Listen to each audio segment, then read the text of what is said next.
What is going on, Dub Nation? Smitty here from Warriors Today by Chat Sports, and we're bringing you a new Lauri Markkanen trade update on this beautiful Sunday. Listen, when we get any, and when I say we get any, if there's a new quote that comes out, if Joe Lacob or Mike Dunleavy breathes about this Lauri Markkanen trade, we're making a video. So hit that subscribe button down below to never miss a moment about your Golden State Warriors. We're bringing you off-season coverage like nobody else on YouTube, so stick with us here at Warriors Today. Now, let's get into this new Lauri Markkanen trade report.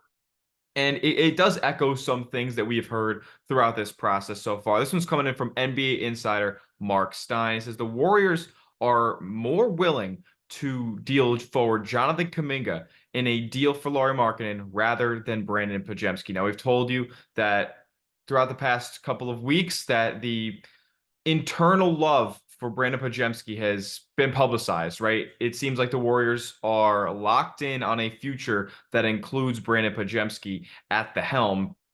And the full quote from Marc Stein reads, there is a growing belief league-wide that the Warriors would be more willing to move Jonathan Kuminga in a Markkanen trade or any big swing deal. Ideally, if they would lose out on Markkanen, they would go after a bigger fish in the trade market as well. To this point, however, it must be noted that Golden State's offers for Lauri Markkanen have centered around a package featuring Moses Moody and draft compensation without including Podziemski or Kuminga. Now, we told you that last week about how the Warriors basically formally submitted a trade request to the Utah Jazz for Lauri Markkanen, which included Moses Moody. I would assume Andrew Wiggins may have been lumped into that deal some way or another, and then a plethora of draft capital, upwards of 10 to 12 draft picks being sent out for Lauri Markkanen. Now that is including first round pick swaps where the Warriors necessarily wouldn't lose a pick in the deal, but they would be awarded the less favorable of the two when it came time for that draft. So basically the entire future would be heading to Utah along with Moses Moody if the Warriors wanted to bring in Lauri Markkanen. Now Danny Ainge, Utah Jazz team president of basketball operations or whatever his title is, he runs the ship over in Utah, and he kind of fired back with a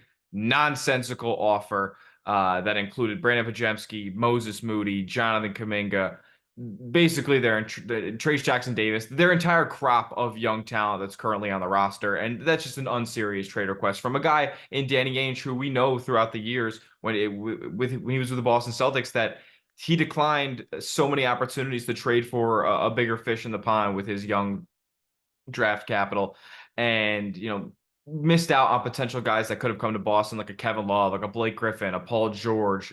Throughout the years were names that were up there, and then ultimately Anthony Davis was a guy who Danny Ainge was going after for years and years in Boston, and couldn't get the job done because New Orleans wanted at least one of Jaylen Brown or Jason Tatum, and it was Jason Tatum that they ended up really wanting. Look at the Celtics now; they won a championship. So if you look at it from the Warriors lens, I guess you can kind of put them in Danny Ainge's shoes way back when. Is they haven't offered up Podziemski or Kuminga yet. They're believing in their young talent. They're trying to get a deal done for Lauri Markkanen that doesn't involve these two players because they believe in them so much. But what we've been led to believe over the past couple of weeks is that they definitely view Brandin Podziemski higher than a Jonathan Kuminga. And that's interesting to me because I said on a Warriors mailbag from this weekend that I wouldn't trade Jonathan Kuminga in a deal for Lauri Markkanen if I had to choose between Kuminga or Podziemski. Naturally, if it came down to it, I did say I would move Kuminga in a deal for Lauri Markkanen. But it doesn't seem like that the Utah Jazz nor the Golden State Warriors are really interested in the Jonathan Kuminga trade when it comes down to it. Their Golden State's love is more focused on Brandin Podziemski, and Utah's ideal trade package is centered around Brandin Podziemski as well. So the two sides are at a crossroads. So for all this being said, Brandin Podziemski seems like the cream of the crop when it comes to the Lauri Markkanen trade sweepstakes. If the Warriors decide to give him up, this trade probably would have been done already.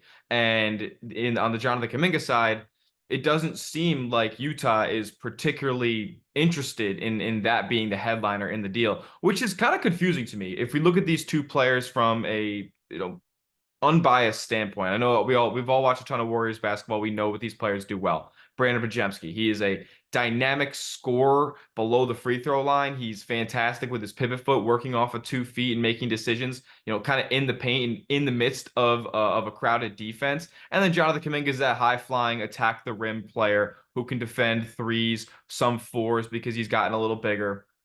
And then Brandin Podziemski, a 6'4" player.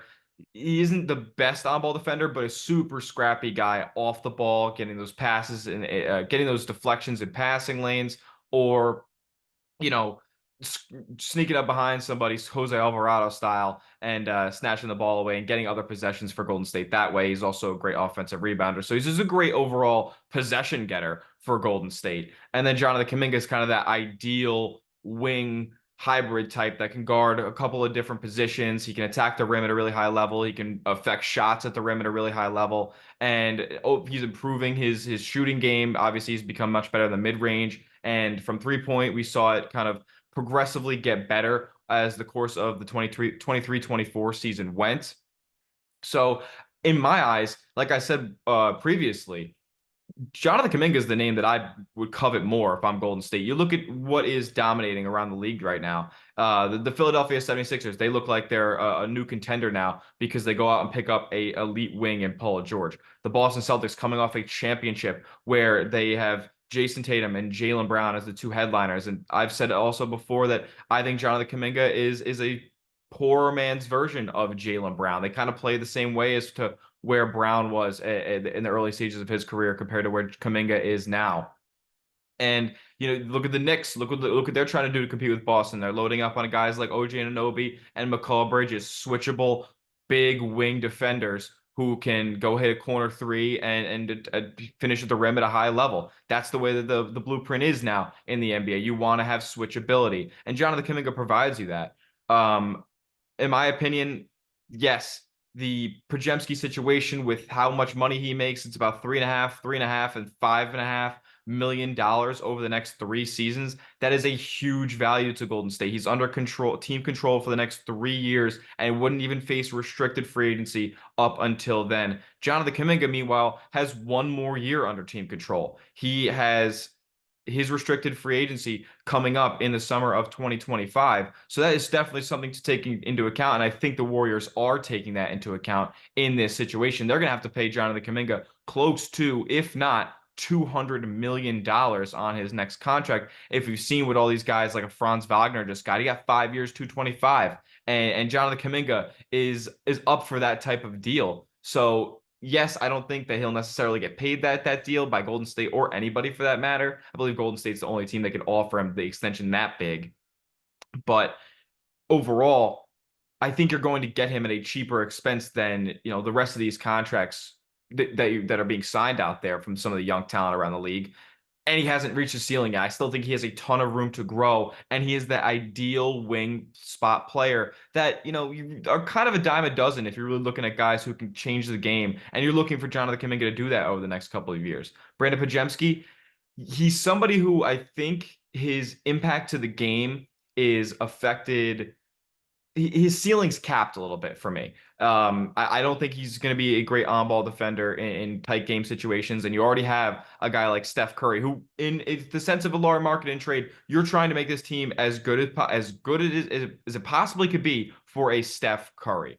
Brandin Podziemski, not necessarily the best on-ball defender, not necessarily the most switchable defender, not necessarily the best shot blocker at the rim. If we're talking about 6'4" guards who are really valuable late in games, like a Derek White, I don't think Brandin Podziemski is Derek White in that regard. So he's a smaller guy. I just think that Golden State and a lot of people are drinking a little bit of the Kool-Aid lately with Brandin Podziemski and how good he is or how invaluable he is in a Lauri Markkanen trade scenario. I know Cooper Flagg over at Team USA Select said, Brandin Podziemski, my favorite teammate. And don't get me wrong, I'm a huge fan of Brandin Podziemski. I love how crafty he is inside the three-point line, and he's become a reliable three-point shooter as well. He's been a better three-point shooter than Jonathan Kuminga, quite frankly. But at the end of the day, if I'm looking at positional value and a guy who I overall think is going to have a bigger effect on the basketball game, in 5, 6 years down the line, because you got to think about after Curry as well. When you trade for Lauri Markkanen, it's for now and it's for later. The guy's only 27, so you have to think about who you're pairing Lauri Markkanen up with for the foreseeable future. And I think Jonathan Kuminga is that guy at the end of the day. Let me know what you guys think down in the comments section. Who would you rather trade for Lauri Markkanen? Type a BP for Brandin Podziemski or type a JK for Jonathan Kuminga. I'm trying to get a pulse. It's going to be our pinned comment on today's video.